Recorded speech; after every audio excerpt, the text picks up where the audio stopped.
live from Studio A. It's The Update, starring Soumya Murthy, Shay Dingenfelder, Paula Toledo, Ben Dupay, Carly Othman, and John Fraser. Hello and welcome to tonight's edition of The Update. I'm Shay Dingenfelder. And I'm Soumya Murthy. Shay, how was your spring break? Well, Soumya, it's funny you'd ask. I got home Friday night, immediately put on one of my 13 Snuggies, and curled up next to my Pomeranian while my mom baked me my favorite Snickerdoodle cookies. Then on Saturday, I went to the zoo with my 5-year-old cousin, and we went to the lion exhibit, and they were feeding the lions, and it was so cool. They were like this big. God, what am I doing with this child? Seriously? I feel like the kid's babysitter. I wonder if the producers are playing some kind of sick joke on me. Wait, what if this is all some sort of reality show, where they see how long you can be annoyed for until you completely lose your sanity? Soumya, are you even listening to me? No, not really, Shay. In much more relevant news, a Florida teenager was arrested at his local Walmart after he was caught having sex with, wait for it, a stuffed animal. Yes, the teen was found in the comforter section making sweet, sweet love to a majestic stuffed brown horse and was promptly arrested after leaving the store. The Walmart security has footage of the incident and is willing to sell it to the highest bidder. In other news, Kim Kardashian has been spotted at Walmart looking to cash in on another big payday.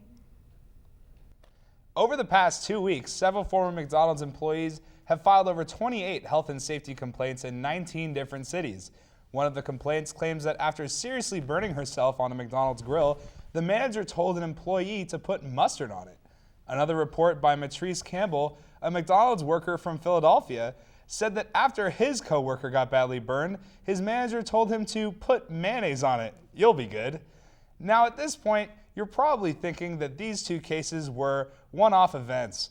But according to a survey by Hart Research Associates, 33% of fast food workers who get burned are told to use condiments instead of burn cream. With this in mind, we've come up with some other uses for fast food ingredients that will do nothing to treat the problem. First is the French fry e-cigarette. This elegant yellow cigarette stick doesn't burn, produce smoke, or help you with your desire to smoke. But maybe you'll be so frustrated trying to light it that you'll forget about your smoking habit. Our second suggestion is the miraculous McRib face mask with pickle eye covers. Sure, your skin will look older and be greasier when you're finished, but we all know how rare and loved the McRib really is. Lastly, if you're trying to find a different way to toss your salad, pick up premium bacon ranch salad. And let me stop you right there, Shay. But on the subject of incorrectly using products, let me introduce you to the newest fad for teenagers, Beezin. That's right. Kids these days aren't sniffing glue or choking on cinnamon to get high. They're Beezin. The new trend involves putting Burt's Bees lip balm on your eyelids. Beezin is already being talked about on the most major social media sites, but some doctors warn that the peppermint oil in the lip balm could damage your eyelids and cause an allergic reaction. Users reported a tingling in your eyes, but doctors confirmed that nothing in the product actually gets you high. What if it doesn't do anything? You should start with that next time, Soumya. They say that there are around 50 active serial killers in the United States, but we're willing to bet that there is only one serial pooper. A man in Akron, Ohio has been defecating on, in, and around at least 19 different cars. The poop bandit went unnoticed for the better part of 2 years, but he was recently caught on camera by a man whose car had been defecated on 7 times. The pooper has targeted one specific neighborhood in Akron and is still at large. If caught, the criminal will most likely be injected with a near-lethal dose of fiber. The NCAA tourney is in full swing, with college athletes putting their bodies on the line for absolutely zero compensation for their efforts. Many former athletes, coaches, and other athletic officials are now advocating for current players to receive some sort of monetary award for their efforts. We now have senior sports columnist Ben Dupay with his traditionally cutting-edge analysis we've all come to know and love. Wait, is that Ben? Ben! Oh, God, it's bright. Where am I? Ben, are you on a beach? Oh, man, I think I missed my flight home. Ben, where are you? I came down to Cabo for spring break, so I'm assuming I'm somewhere in the area. Ben, have you been in Cabo this whole time? School started a week ago. Well, Shay, clearly you've never been to Mexico. How can a man be expected to turn down open bars wherever he goes? Parties on the beach all day, followed by a series of highly questionable activities later that night. Well, I hope you stayed at your resort the whole time. Stay at the resort? Shay, don't get me wrong, the resorts are top-notch here, but the real fun is always past the resort. That's where you find the real Mexico. Ben, isn't that kind of dangerous? Dangerous? Far from it. My friends Noriega and Escobar are two of the nicest guys you'll ever meet. I feel like I've heard those names before. Probably. They're known all over Mexico. People come up to us offering money, drinks, severed fingers. Severed fingers? Ben, are you listening to yourself right now? Shay, relax. Severed fingers are just part of the culture down here in Mexico. I even let them cut off mine. What? Ha! You fell for the oldest trick in the book, Shay. Down here in Mexico, we call your kind of pendejo. Yeah, so what, my friends down here are a little shady. They like to party. Just last week, we fed a midget a whole fifth of tequila while he ran around naked with the piñata over his head. Funniest thing I've ever seen. Well, did you make that report on college athletes like we told you to? Yeah. Well, you know what they say, Shay. I mean, you're either in or you're out. That makes no sense. In and out of what? The U.S.-Mexico border, of course. See, I kind of lost a little too much money down here, and in order to get back to the States, well, I agreed to smuggle a few things back up for my buddies Escobar and Noriega. Ben, are you smuggling drugs? Hell if I know. All they gave me were these tiny balloons that I have to hide up my anus. Well, Ben, I hope you had a great time in Mexico. If we never hear from you again, do you have any parting words? I do. If you just so happen to waste away again in Margaritaville, it can quite possibly be someone else's fault. And if it is, make sure you cut their fingers off. Ben Dupay, everyone. The NFL Players Union recently tweeted a reminder to all players that random drug testing starts on 4/20 this year.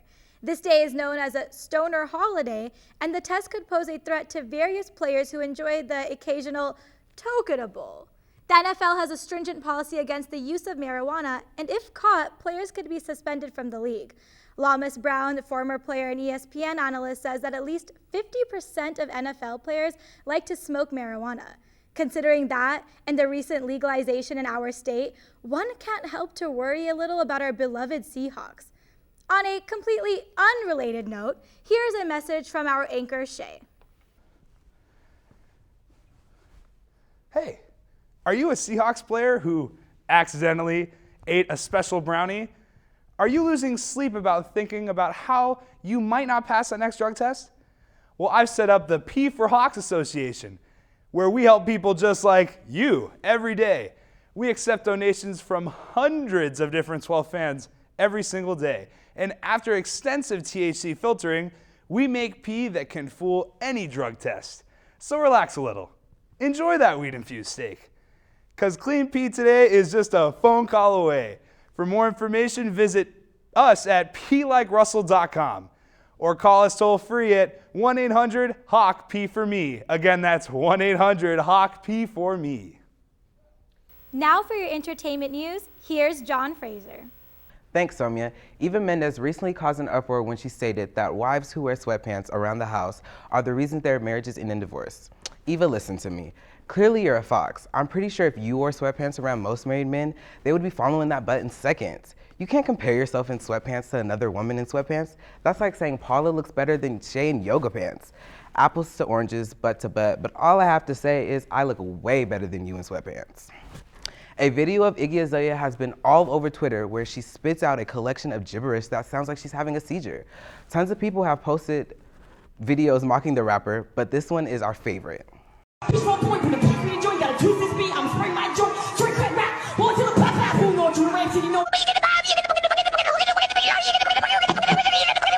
Taylor Swift made headlines by buying up all the domain names that could use her name, such as taylorswift.porn and taylorswift.adult. This is leading us here to speculate on a possible sex tape, probably a BDSM video starring her and Steve Buscemi. Pretty Little Liars has their big season 5 finale last week, and we were supposed to finally find out who Big A is. It turned out to be a letdown because it was some random ass dude who no one knows. But it also hints to some weird incest. The identity of the devious and conniving antagonist for the series plot has been debated for years, but we, here at The Update, have the real identity figured out. Big A is actually the NSA allegedly looking into whether these teenage girls are providing Al-Qaeda with deals on posh lipstick and all the cutest clothes. That's all for tonight. Back to the desk. A Minnesota judge has recently ruled that a man who ejaculated into the coffee of a coworker can't be registered as a sex offender. His reasoning? The man never came into contact with the woman's body or clothes. It's safe to say that the judge has never had the misfortune of having someone else's fluids in his drink. This landmark case is causing coffee chains around the nation to include a black light with every purchase, so that you can see if your coffee resembles the bed sheets from a room at the Motel 6. Following public outcry and the realization that China's dancing aunties cannot and will not be tamed, Chinese sports officials have clarified what they meant about regulating square dancing, a widely popular and somewhat notorious hobby among elderly folk in the country. The plan naturally became a subject of mockery amongst media outlets and a cause for concern among China's square dancing communities, consisting primarily of elderly and retired citizens who merely want to promote a healthy form of exercise while boogieing down with their bad selves. I think China is going down a slippery slope. Outlawing square dancing is like telling Miley not to twerk. Next thing you know, all the Chinese elderly will be swinging naked from wrecking balls. Fast food chain Burger King has come up with the latest genius trend, sure to capture hearts of millions across the world. Now, for a limited time only, Burger King is selling the smells of everyone's favorite burger, the Whopper. In a limited test run in Japan, Burger King is selling Whopper Cologne. Billed as everyone's favorite flame-grilled fragrance, now we have our senior business correspondent, Paula Toledo, with her award-winning brand of hard-hitting business analysis. Paula, hello. Paula.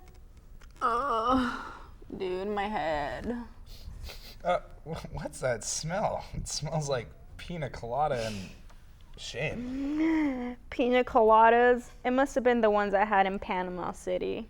But the shame, I'm not sure where that's coming from. Well, Paula, what are your thoughts on Burger King's ambitious business venture? Burger King. I think that's just what I need to cure this hangover. I see. What do you guys do on spring break? Doesn't everyone stay at home and cuddle with their Pomeranian? No. But based on my hangover, I kind of wish that would have happened. And Shay, I'm definitely sure you're the only one that's doing that. Shay? You know that shame you were talking about? What? I think it's coming out. Oh, sweet Jesus. Are you okay, It's all Paula? over me. God. Oh, my God. Oh, geez. Yeah, I'm good. I'm not sure if you guys know, but I'm kind of the queen of rallying. Which, speaking of, here are Paula Toledo's guidelines to rallying.